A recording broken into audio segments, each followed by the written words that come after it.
राज्यात गोळीबाराच्या घटना चर्चेत असताना अहमदनगर जिल्ह्यात पारनेरमध्ये भर दिवसा नगरसेवकावर गोळीबार करण्याचा प्रयत्न झाला। शिवसेनेचे नगरसेवक युवराज पठारे यांच्यावर हल्ला करण्याचा प्रयत्न झाला।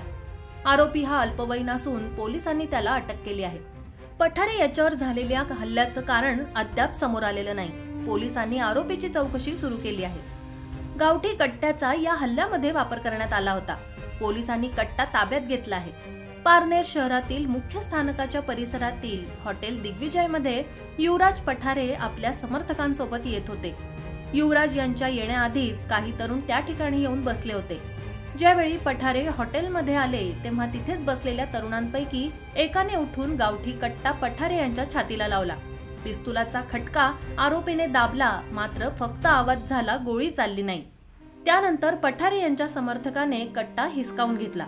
युवराज पठारे यांच्यावर हल्ला करण्याचा प्रयत्न करणारा आरोपी रांजणगाव मस्जिद येथील अल्पवयीन तरुण असल्याची माहिती समोर आली आहे।